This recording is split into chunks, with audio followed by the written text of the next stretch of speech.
Hello दोस्तों, कैसे हैं आप लोग। चलिए, तो अब हम लोग क्या पढ़ेंगे। लास्ट लेक्चर में क्या पढ़ा था हम लोगों ने? Admission.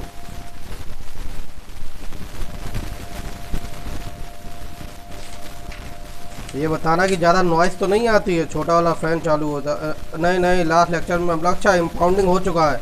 Production impounding and return of document हम लोग का हो चुका है। ठीक है, हम लोग क्या पढ़ेंगे अब? Order 14, framing of issue. बहुत इंपॉर्टेंट स्टेप है फ्रेमिंग ऑफ इशू। ठीक है, इसमें से प्री के भी कुछ क्वेश्चन बनते हैं, कुछ मेंस का भी इम्पोर्टेंट है। ठीक है, इम्पोर्टेंट इतना तो नहीं है, एवरेज है। इतना इम्पोर्टेंट नहीं जितना मतलब जैसे रेस जुडिकेटा, रेस सब्जुडाइस, ये सब तो मोस्ट इम्पोर्टेंट होते हैं, है कि नहीं। लेकिन एवरेज में है, मतलब पूछ दिया जाता है, ऐसा नहीं है कि पूछा नहीं जाता। हेडिंग क्या है इसकी? सेटलमेंट ऑफ, मैं तो फ्रेमिंग ऑफ इशू से मुझे याद है, सेटलमेंट ऑफ इशू एक ही बात है यार। फ्रेमिंग ऑफ इशू रखो। ऑर्डर 14, एक्चुअली में ऑर्डर 14 एंड 15 एक साथ ही पढ़ने पड़ेंगे। ठीक है, ऑर्डर 14 और 15 एक साथ ही पढ़ने पड़ेंगे। 14 में क्या है? फ्रेमिंग ऑफ इशू या सेटलमेंट ऑफ इशू। ठीक है, फ्रेमिंग ऑफ इशू। और इसमें क्या है? इसमें है कि disposal of the case at the first hearing. Disposal of the case at the first hearing. ठीक है, फर्स्ट हियरिंग में केस निपटा देना। ठीक, देखो सेटलमेंट ऑफ इशू जैसे हम लोग बहुत बार बोल भी चुके हैं, क्या होता है।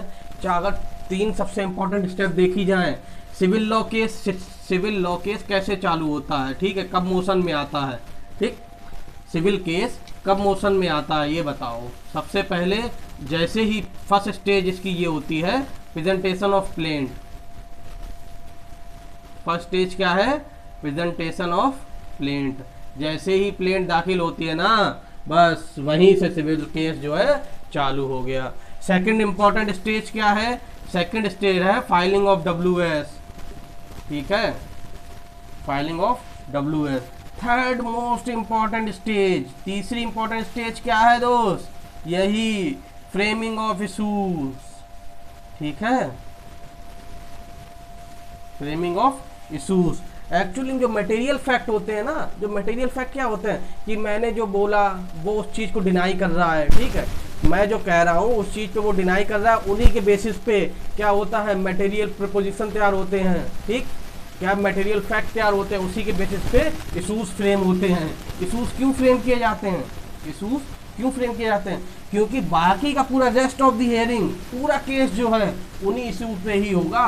जैसे मान लो A और B के बीच में कोई बात है, ठीक, मान लो कोई कॉन्ट्रैक्ट है। ठीक है, A बोल रहा है कि ब्रीच ऑफ कॉन्ट्रैक्ट हुआ है, B बोल रहा है कोई ब्रीच ऑफ कॉन्ट्रैक्ट, मतलब कि हम लोग बीच में कोई कॉन्ट्रैक्ट ही नहीं था। ठीक है, A बोल रहा है कि कॉन्ट्रैक्ट था, B बोल रहा है कि नहीं है।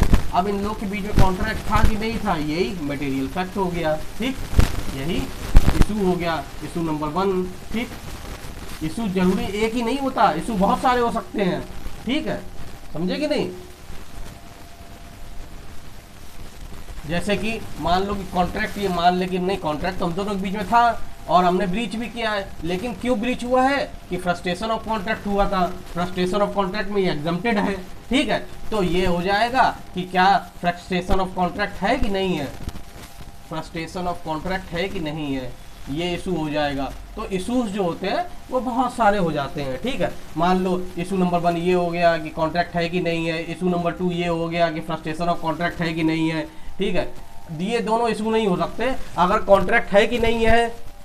अगर एक बोल रहा कि कॉन्ट्रैक्ट है, बी बोल रहा कॉन्ट्रैक्ट नहीं है, तो फिर फ्रस्ट्रेशन ऑफ कॉन्ट्रैक्ट की बात ही नहीं आती। फ्रस्ट्रेशन ऑफ कॉन्ट्रैक्ट तो तब होगा जब वो एक्सेप्ट कर लेगा, हाँ कॉन्ट्रैक्ट तो है, लेकिन जैसे आपने इंडियन कॉन्ट्रैक्ट पढ़ा होगा तो तुम्हें पता है कि फ्रस्ट्रेशन ऑफ कॉन्ट्रैक्ट से ही, फ्रस्ट्रेशन ऑफ कॉन्ट्रैक्ट में फिर उसके ऊपर लायबिलिटी नहीं रहती कि हमें कॉन्ट्रैक्ट परफॉर्म करना है कि नहीं करना है। ठीक है, वो अपने आप ही रेपुडिएट हो जाता है, खत्म हो जाता है। ठीक, अब क्या हुआ, फिर भी मान लेते हैं कि एक इशू ये है, एक इशू ये है। ठीक है, तीसरा इशू एक और ही हो सकता है कि ये कहते हैं कि माय लॉर्ड आपके पास जुरिडिक्शन ही नहीं है, इन्होंने आपकी कोर्ट के पास जुरिडिक्शन नहीं है। ठीक है, आपकी कोर्ट के पास जुडिक्शन नहीं है, जुडिक्शन का भी तो वो ले सकता है, या ये भी ले सकता है कि माय लॉर्ड ये बार्ड हो गई है, लिमिटेशन बार्ड हो चुकी है। ठीक, ऐसे ही बहुत सारे इशूज होते हैं, है कि नहीं, क्या है कि ये लिमिटेशन बार्ड है, इन्हें 3 साल का टाइम पीरियड था, इन्होंने 3 साल में क्यों नहीं किया, अब ये केस फाइल कर रहे हैं तो लिमिटेशन पीरियड द्वारा बार हो। तो ऐसे ही इशू फ्रेम होते हैं। ठीक, पूरी बहस, पूरी रेस्ट ऑफ द केस इसी पे ही बात चलेगी। ऐसे थोड़े होता है कि केस किसी पे भी चल रहा है। अरे भाई क्या हुआ, प्लेंट दाखिल हुई, WS दाखिल हुई, इन दोनों के बेसिस पे इसने जो बोला, इसने जो डिनाई किया, उन्हीं के बेसिस पे सेटलमेंट ऑफ इशू होता है, फ्रेमिंग ऑफ इशूज होता है। ठीक है, फिर ये इशू तैयार हो जाते हैं। अब इसी इशूज पे ही आगे के फर्दर एविडेंस लिए जाते हैं। केवल इसी पे नहीं, बहुत सारी चीज़ें हैं इसमें ये हम लोग पढ़ेंगे कि किस किस बेसिस पे कौन कौन सी चीज़ों को ध्यान में रखते हुए, आज आवाज़ बहुत गूंज रही है इसमें, कि कौन कौन चीज़ों को देख के फ्रेमिंग ऑफ इशूज होते हैं। तो प्लेंट और WS है, या जो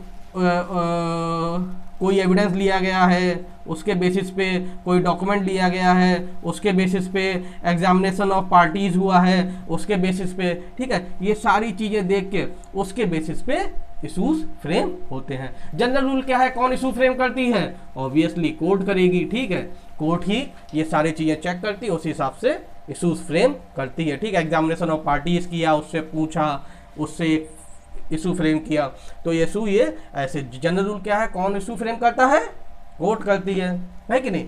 लेकिन कुछ ये भी है कि कभी कभार पार्टीज भी करती हैं। ठीक है, इसके लास्ट वाले जो रूल्स हैं वो ये बताते हैं कि पार्टीज भी फ्रेम इशू कर सकती हैं, कि इशू फ्रेम दोनों ने कर लिया पार्टीज ने, कि इतने ज़्यादा खोखट क्यों करें, समझे कि नहीं भाई। हम दोनों के बीच में मुद्दा ये है कि ये मकान मेरे पास रहेगा कि ये मकान इसके पास रहेगा, है कि नहीं। तो हमने पहले से ही कोर्ट को इशू फ्रेम करके दे दिया कि माय लॉर्ड आप ये डिसाइड कर दीजिए कि ये मकान किसको देना है, कि ये मेरे पास रहेगा कि इसके पास रहेगा, या 2 लाख रुपए की जो लायबिलिटी है वो कौन देगा, मैं दूंगा कि ये देगा, समझे कि नहीं।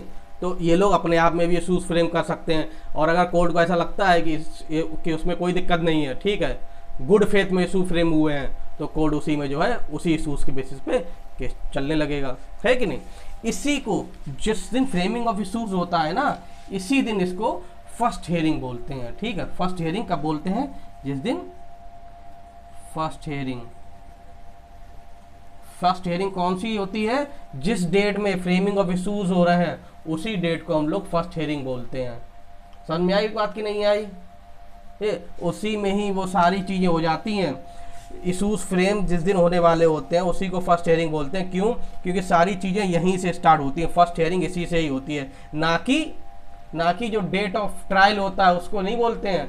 फर्स्ट डेट ऑफ ट्रायल जो होगा उसको हम लोग फर्स्ट हियरिंग नहीं बोलेंगे। फर्स्ट हियरिंग कब मानी जाएगी, जिस दिन फ्रेमिंग ऑफ इशूज हो रहा है, इसी दिन को फर्स्ट हियरिंग बोलते हैं। इसी दिन जो कोर्ट जो है कोई भी डॉक्यूमेंट लेना है वो डॉक्यूमेंट भी ले लेती है, किसी का एग्जामिनेशन करना है पार्टी इसका वो भी पूछ लेती है, समझे कि नहीं। समझ में आ रहा कि नहीं आ रहा, समझने के लिए है ही क्या। चलो अब हम लोग बेयर एक्ट पे देखते हैं। अब यही जो ना, अब देखो इसको अभी मैंने बोला कि फ्रेमिंग ऑफ इशूज को ही, जिस दिन सेटलमेंट ऑफ इशू या फ्रेमिंग ऑफ इशूज जो होता है उसी को हम लोग, उसी डेट को हम लोग फर्स्ट हियरिंग बोलते हैं। तो कभी कभार क्या होता है, इसी फर्स्ट हियरिंग में रूल ऑर्डर 15 ये बोलता है कि कब कब इसी फर्स्ट हियरिंग में ये डिस्पोजल ऑफ द केस कर सकते हैं। ठीक है, इसमें 2-3 ग्राउंड हैं, 2-3 ऐसी चीज़ें हैं जब कोर्ट फर्स्ट हियरिंग में ही केस निपटा देगी, समझे कि नहीं। फ्रेमिंग ऑफ इशूज किया और तो उसी दिन फर्स्ट हियरिंग मानी जाएगी, उसी दिन उसी फर्स्ट हियरिंग में ही कब कब केस निपटा सकते हैं ये ऑर्डर 15 बोलता है। ठीक है, तो इसीलिए हम लोग 14 और 15 एक साथ पढ़ रहे हैं। ठीक है, disposal of the case at first hearing. First hearing किसे बोलते हैं, जिस दिन फ्रेमिंग ऑफ इशू होता है, समझे कि नहीं। तो उस दिन कैसे डिस्पोजल ऑफ द केस हो सकता है, कब कब हो सकता है, इस बारे में ऑर्डर 15 बता देगा। चलो पढ़ो, ऐसा कुछ इतना ज़्यादा मसला है नहीं इसमें। Framing of issues arise when a material proposition of fact और लॉ। ठीक है, अब क्या है मटेरियल प्रपोजिशन क्या होता है, 2 चीज़ें मुझे कमेंट करके बताना। ठीक है, ऑर्डर 6 में मैंने आपको पढ़ाई होंगी, फैक्टा प्रोबेंडा, मैं नहीं बताऊंगा, ये आप ही बताना पड़ेगा, और फैक्टा प्रोबेंडिया,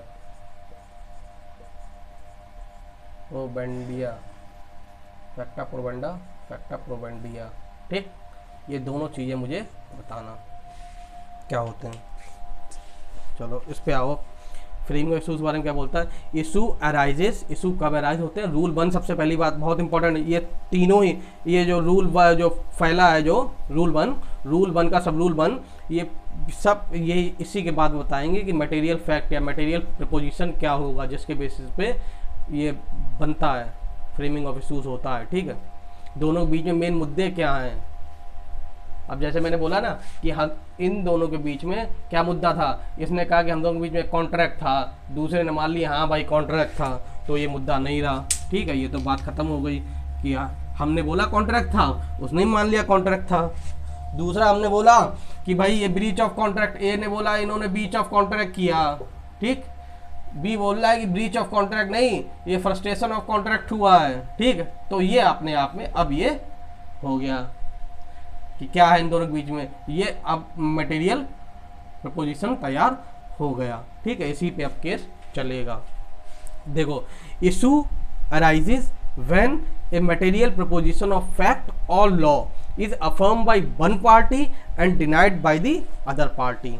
ठीक है, क्या समझे, चाहे वो फैक्ट पे हो चाहे लॉ पे हो। अब जैसे कि इसमें देखो, इसमें बहुत आसानी समझ में आ जाएगा। इशू नंबर 1 क्या है कि ब्रीच ऑफ कॉन्ट्रैक्ट है कि फ्रस्ट्रेशन ऑफ कॉन्ट्रैक्ट है। ठीक है, ये क्या है अपने आप में, ये फैक्ट है। ठीक है, ये कोई लॉ तो है नहीं। ठीक, तो ये मटेरियल प्रपोजिशन ऑफ फैक्ट हो गया। क्या हो गया, मटेरियल प्रपोजिशन ऑफ फैक्ट। अब इसी में ही एक इशू ये है कि भैया क्या कोर्ट का जुरिडिक्शन है इसको ट्रायल करने की, या लिमिटेशन बार है कि नहीं है। ठीक है, लिमिटेशन पीरियड एक्सपायर हो गया कि नहीं हो गया, कोर्ट के पास जुरिडिक्शन है कि नहीं है, ये क्या है, ये मटेरियल प्रपोजिशन ऑफ लॉ है कि नहीं। ये तो लॉ ही है ना, ये कोई फैक्ट थोड़े है, ये तो लॉ है। जुरिडिक्शन है कि नहीं है कहाँ चेक करेंगे, सेक्शन अगर इमोल प्रॉपर्टी है तो सेक्शन 16, 17, 18 में, और अगर मूवेबल प्रॉपर्टी है तो 19 में, है कि नहीं, 19 और 20 में। तो ये क्या है, ये तो भाई लॉ है। लिमिटेशन बार्ड हो रहा है कि नहीं हो रहा है, भैया सीधे उठाओ लिमिटेशन एक्ट, चेक कर लो हो रहा है कि नहीं हो रहा टाइम पीरियड। ठीक है, उसके हिसाब से तो मटेरियल प्रोपोजिशन दो चीज़ों को हो सकता है, या तो फैक्ट या लॉ। समझे कि नहीं, समझ में आ गई बात कि नहीं, दोनों ही इशू हो सकते हैं। इशूज नंबर 1 क्या है, ये फैक्ट है कि ब्रीच ऑफ कॉन्ट्रैक्ट है कि फ्रस्ट्रेशन ऑफ कॉन्ट्रैक्ट है। इशू नंबर 2 और 3 क्या है, ये लॉ है कि भैया कोर्ट के पास जुरिडिक्शन है कि नहीं है, लिमिटेशन बार्ड है कि नहीं है कि नहीं।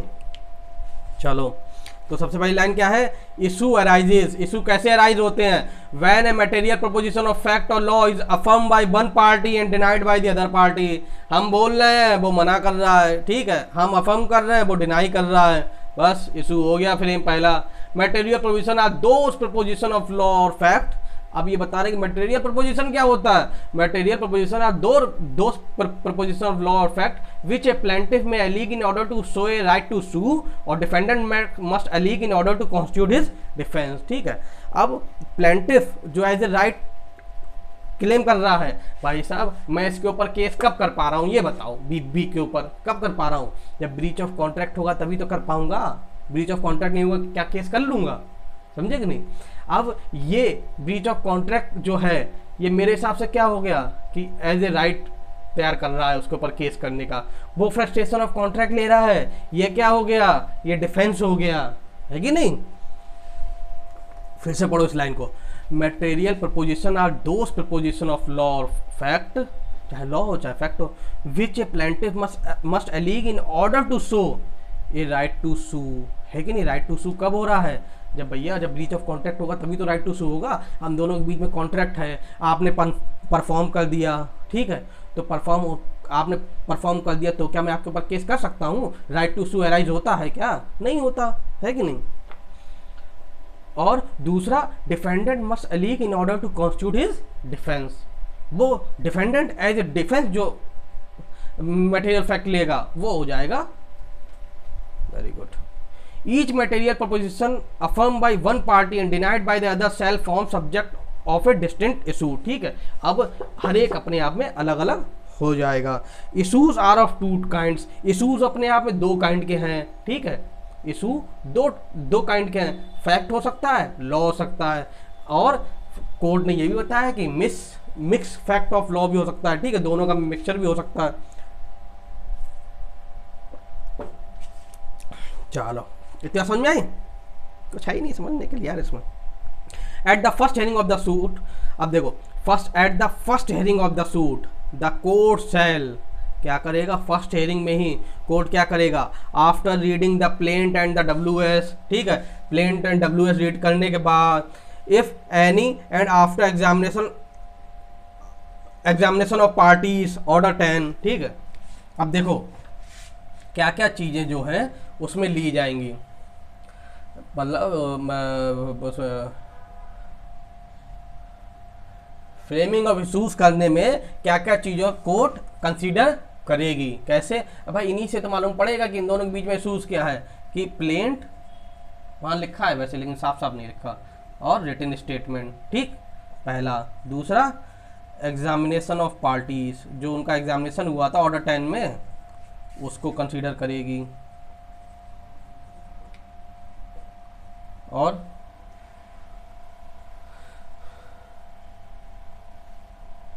इसके अलावा इसमें और दिए हुए हैं, अलग से ही हेडिंग है, ठीक है, कि रूल 3 जरा देखना, रूल 2 हम लोग बाद देखेंगे, पहले rule 3। Material from which issues में बी फ्रेम, ठीक है, कौन से मटेरियल से हम इशूज फ्रेम कर सकते हैं, लिखे हुए तो वहीं इसमें, ये 2 लिखने के बाद बाकी के ही लिखने ना, ABC क्या क्या है।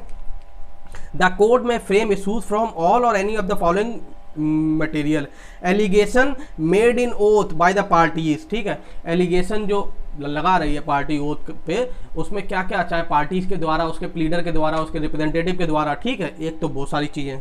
दूसरा allegation made in the pleading और इन आंसर टू इंटेरोगेटरीज, जो इंटेरोगेटरीज हुई हैं, ठीक है, डिस्कवरी इंटेरोगेटरी, उसने क्वेश्चन पूछे, उसने जो उसके जवाब दिए, उस पर भी, उसको भी कंसिडर कर सकते हैं। The content of document produce by other party, कोई भी डॉक्यूमेंट प्रोड्यूस किया गया है, ठीक है, इसमें ऑर्डर 13 में, तो वो भी कंसीडर किया जाएगा। 2 चीज़ें ये और 3 चीज़ें वो, ये 5 चीज़ें कंसीडर करके उनके बेसिस पे कोर्ट अपना दिमाग अप्लाई करके और फ्रेमिंग ऑफ इशू तैयार कर देती है, ठीक है। चलो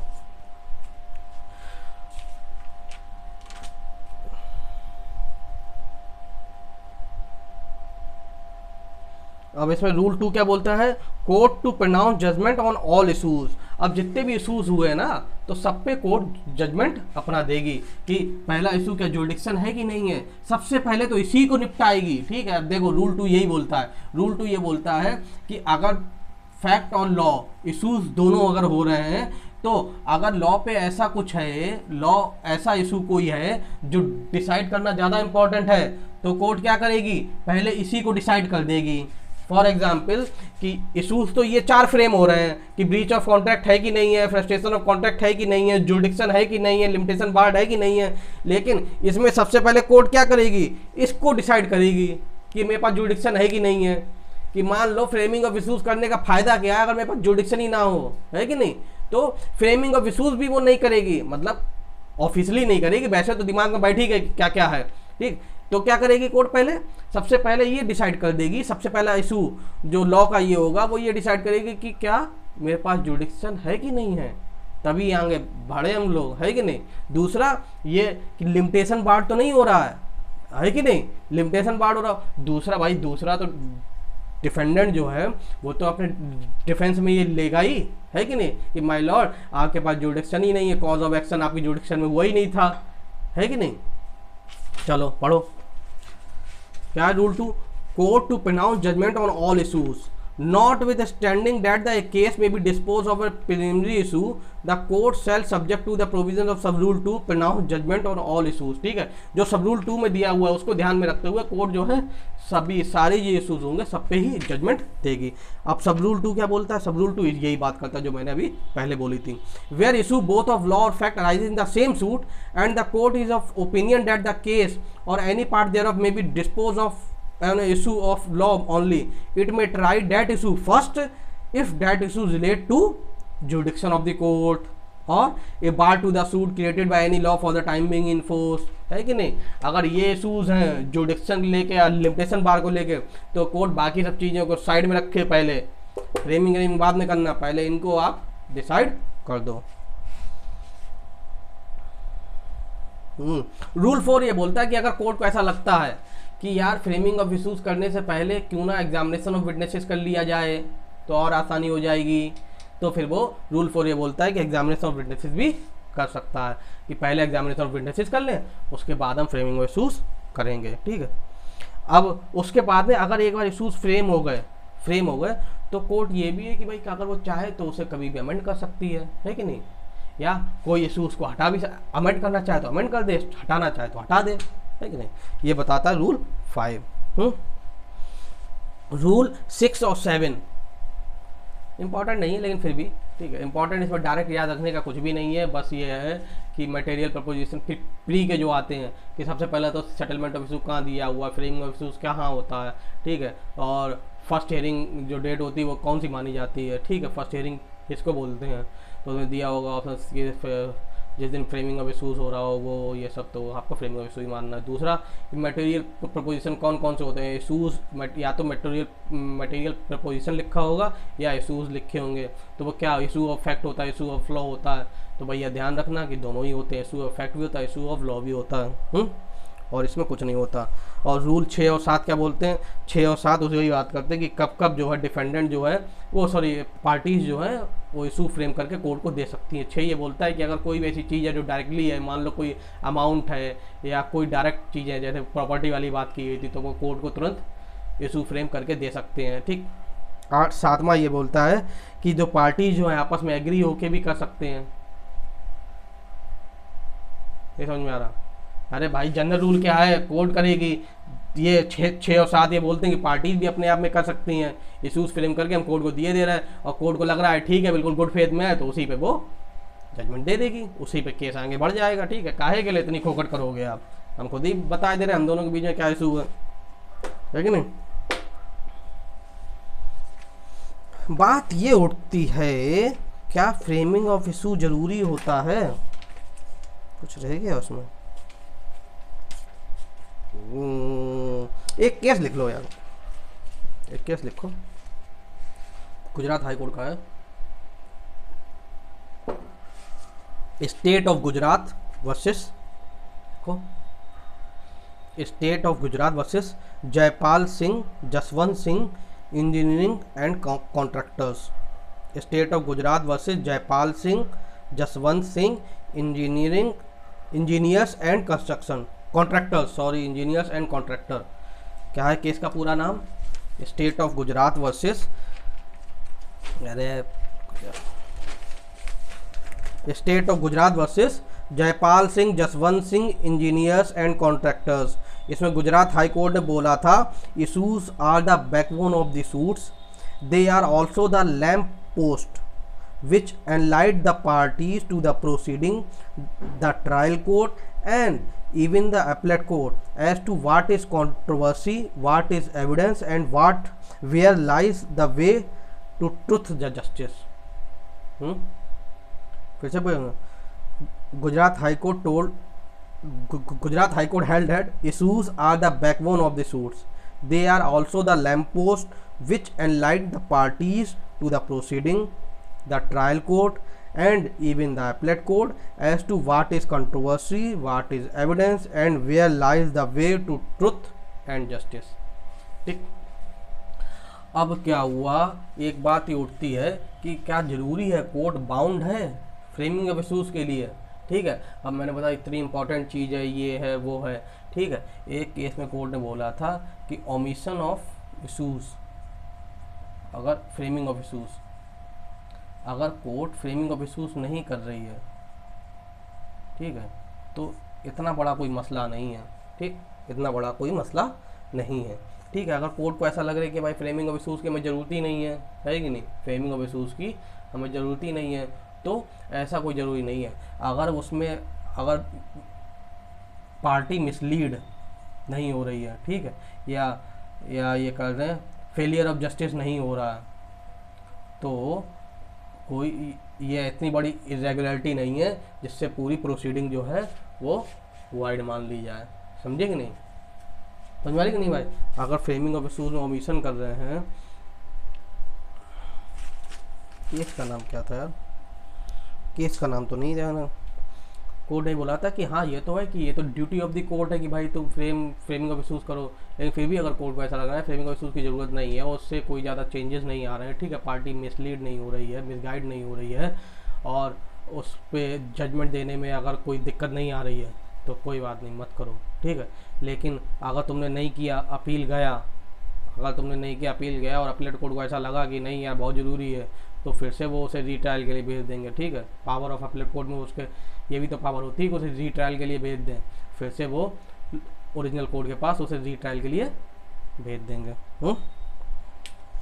अब देखो, अब इसमें रह गया है आपका disposal of the suit at the first hearing की कब जो है कोर्ट इसे इसी मतलब केस को फर्स्ट हियरिंग में भी डिस्पोज ऑफ कर सकती है, ठीक है। फ्रेमिंग ऑफ इशूज़ किया, उसी दिन हम लोग उसे डिस्पोज ऑफ कर दें। पहला, पार्टीज नॉट एट इशू, अब दोनों के बीच में कोई इशू ही नहीं है, ठीक है, सब कुछ हमने देखा, पता चला कोई दिक्कत ही नहीं है, दोनों को फालतू में परेशान कर रहे हैं, समझे नहीं, तो उसी दिन डिस्पोज ऑफ कर देंगे, जजमेंट पास कर देंगे, दोनों में कोई इशू नहीं है। इशूज़ का मतलब बहुत सारी चीज़ें हो सकती है कि वो एक्सेप्ट कर ले, है कि नहीं।